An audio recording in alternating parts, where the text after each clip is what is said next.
get him. Get him. So they go out, and he puts together an army to go and get Elisha. Horses and chariots, and a large force to go out by night so that they wouldn't sense the movement when they moved into position to take Elisha at Dothan. They surrounded the city, unbeknownst to the inhabitants of the city. So that the next morning, when Elisha's servant got up and went outside, what did he see? What did he see? He saw the city surrounded by an army. And he's frightened for his life. He runs back in and says, what in the world are we going to do? I mean, he sees how much hope? He sees no hope. He sees no hope. And he's afraid for his physical life. But the man of God says what to him? Fear not. Calm yourself. Calm yourself. For those that are with us are more than those that are with them. In other words, there's more for us than against us. And then he did something else. Elisha prayed for the servant. See, sometimes people got to pray for it. Amen. That's true, sir. And the prayer is the same prayer that Elisha prayed for the servant. He said, Lord, open his eyes. All right. Because we are so consumed by walking by natural sight that we can't see through our spiritual eyes. We don't see. Isn't that what happened to Adam and Eve in the garden? It tells us very plainly in Genesis chapter 3 that the woman saw. I've talked many times about how to properly analyze the word saw. In that particular instance, it means to see with a natural eye, not by faith. She's seeing with her natural eye. When the disciples, finding out that Jesus had risen from the dead, they ran to the tomb and they saw. But it wasn't until they applied faith that they saw. Because 3 times it talks about see, see, see. 3 times. And each time it uses the word S-E-E. It's a different Greek word. Does not mean the same thing. See, to walk by faith is to walk with the spiritual sight and not by natural sight. Because your hope and your confidence is where when you walk by this sight is in that which you do see. But when you walk by faith, you see that which is not seen. And you call it as though it is. Because God told us what? Faith is the evidence of things not seen. Not seen. No man has faith in that which he sees. His faith is in that which he does not see. So your faith then is the substance of things hoped for, the evidence of that which is not seen. And Paul said, walk by faith and not by sight. Don't fall into the trap of basing your life on what you see. Because then you're not going to make it. You're not going to make it. Oh, I'm telling you, I'm going to help somebody here in just a minute. So my prayer today is, God, open your eyes so that you can walk by faith, the same faith that Elisha walked in, and not by sight, which is what the servant walked in. When he opened the servant's eyes, what did the servant see? A mountain full of chariots and horses of fire more than those that had encamped them. And then Elisha did something else that we don't do. He prayed. The Bible tells us to seek the Lord first. But God has become what to us? A spare tire. Break in the event of emergency. Off until needed. When we're supposed to walk by faith. I was able to say it like 100 million times. And so the enemy, they can't see what Elijah sees. So they think they got him. And they began to advance on Elisha. And Elisha prayed, Lord, strike them blind. Wow. That was his prayer. Strike them blind. And they went blind. The Bible says they didn't even know where they were going to at that point. And Elisha goes up and tells them, because he can see, he says, oh, it's not over there, follow me. And they followed Elijah to Samaria, away from Dothan. Isn't that something? God, and it tells you in the last part of that chapter that so the bands from Syria stopped raiding Israel's territory. See what God did? God fixed it that day so that they never attacked Israel ever again. Apostle Paul did. Y'all remember that when Paul prayed for the man go blind? And the man went blind? Oh, I tell you, God got away. God's got away. So out of this message about Elisha, I want to just do a little bit of teaching about some simple lessons about the unseen. We have to begin to embrace the unseen, because if we don't, then when you see yourself surrounded by your problems, you'll surrender. Well. Amen. That's all I want to tell Brother Ambrose. See, when you see the enemy around you and the enemy is advancing, you will surrender. Because you don't see the power of God working in your life. So you surrender. Throw your hands up. Throw away your weapons. You stop reading. You stop praying. You stop praising God. You throw away all your weapons. Take your armor of God off. Throw it away. Because the enemy is advancing on you. See, Elisha's servant awaits and he goes outside. He looks up, and because of what he sees in the natural, he is ready to surrender without a fight. Did you see it? He was going to surrender without a fight. Even, I say even in the natural. That's why I used to like that movie called The Last Samurai. Because they go down fighting. I don't care what the odds are. They go down swinging. Surrender to nobody. How many of us today, because of what you can see, and because of what you can't see, you are ready to give up? See, it's nice to sit here and talk about Elisha, because that's him. But I'm not talking about Elisha. He's just the teaching point. You see, we are ready to give up, throw in the towel, quit, and accept defeat because you got a bad doctor's report. And if you accept that, then you don't know my God. Then you don't, because it ain't over until God says it's over. Then it's over. Amen. That's what the doctor told me about my brother when he went into a coma for 2 months. It's over. But he didn't know my brother liked bananas. Well. So God said, I'm going to let him see at least 2-3 more episodes. Amen. I ain't no bonanza fan. You see, there are times when sickness is closing in on you. Come on, somebody give me a word. Amen. And I'll tell you, brother, you're right. You know, don't you remember when you was a young man in the Navy? Oh, shucks. To see your feet? Amen.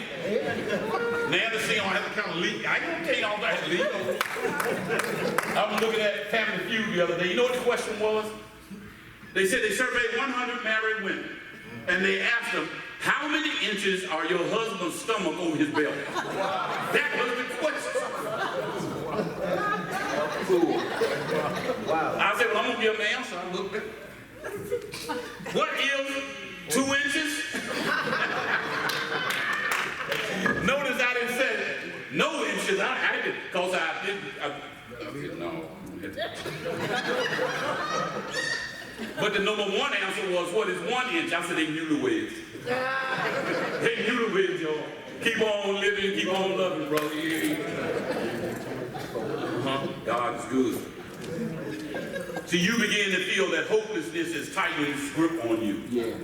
Loneliness is becoming more restrictive in your life.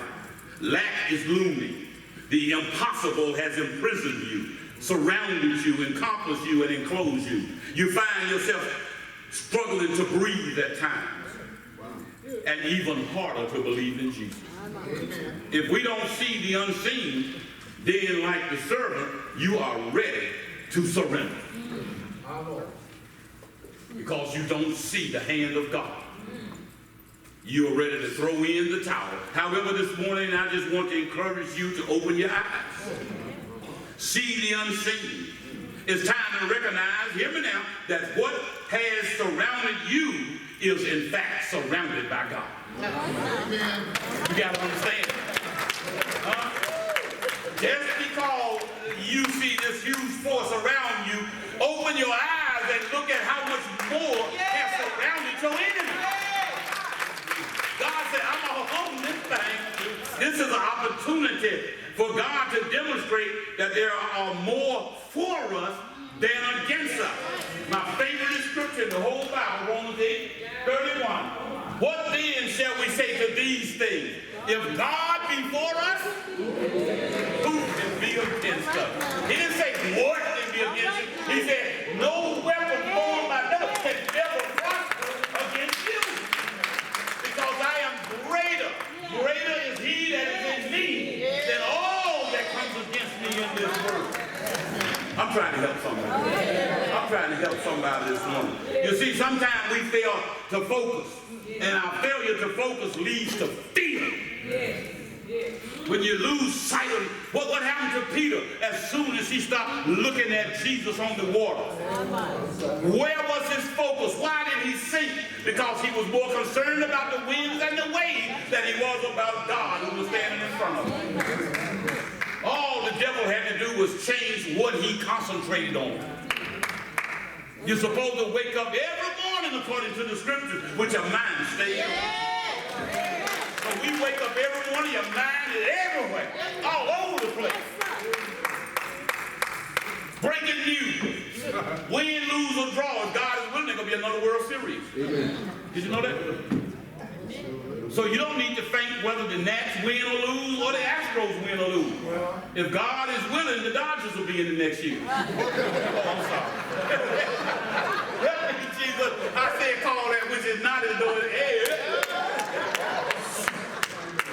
Get some blue up in here. Elijah's servant's failure to focus led to fear. What did he? And to know he was afraid, he come in and said, what are we going to do? Hey, boss, that kind of sound like Jesus. Wake up! Don't you care that we're about to perish? He running there, Elijah. I can see Elijah in there trying to look at Judge Judy or something. And he all up in there messing things up. Come on. There's a whole bunch of them out there. Elijah said, Lord, open his eyes. Sometimes we freak out too. Well, when we look or listen to the reports that come in our lives. What shall we do? We feel boxed in. Our bills are starting to bury us. Our doubt is starting to rise. The pain becomes permanent. But Elijah stopped and prayed. Y'all heard what I said he did? He stopped, and the first thing he did was he prayed. Huh? People keep asking me, what is the practical application of trusting the Lord? Pray. Pray first. Call on the name of him that is able. Call on him that is greater in you than all the world can put against you. Pray. Apostle Paul told us what Brother Mike was talking about. There's 6 pieces to the armor of God. But what was the last one? He said,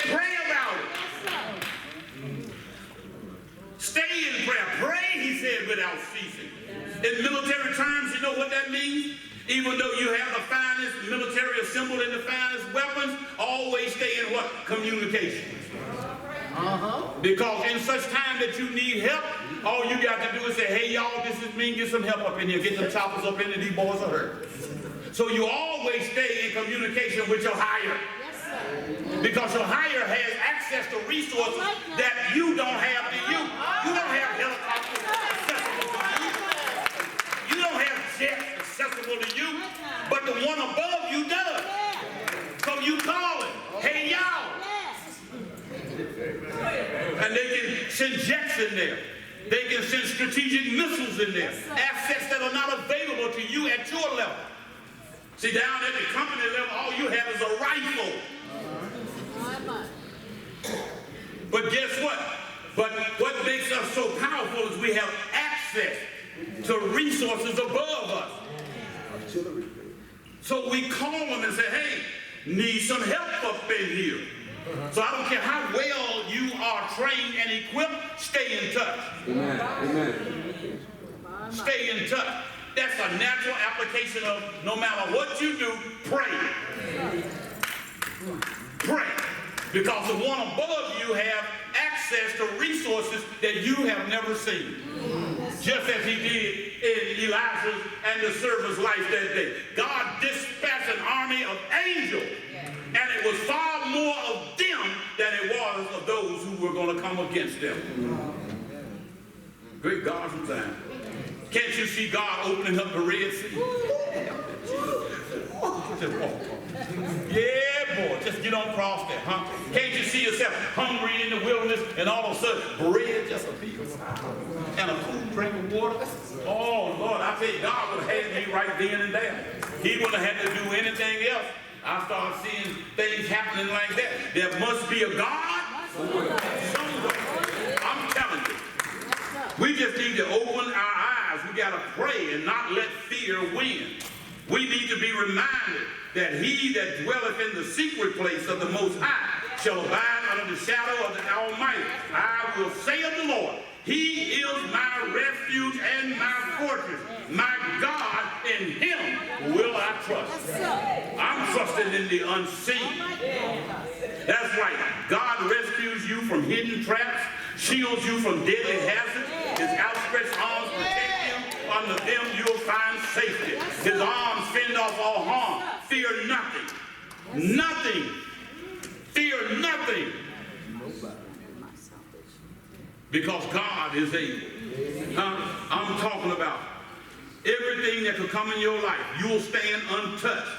Watch it happen in your life.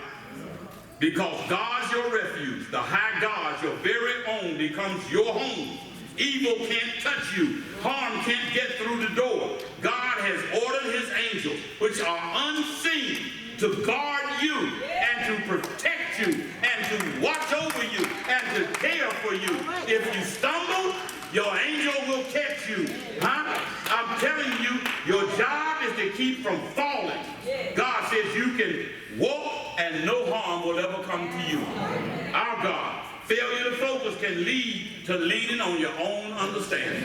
When you lose sight of God working in your life, then you're going to figure it out for yourself. And you're going to suffer the consequences of leaning to your own understanding.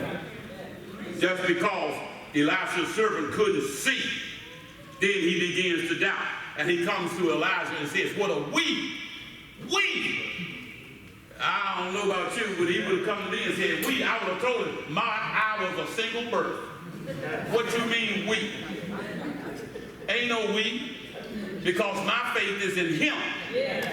You are in doubt. I am not in doubt.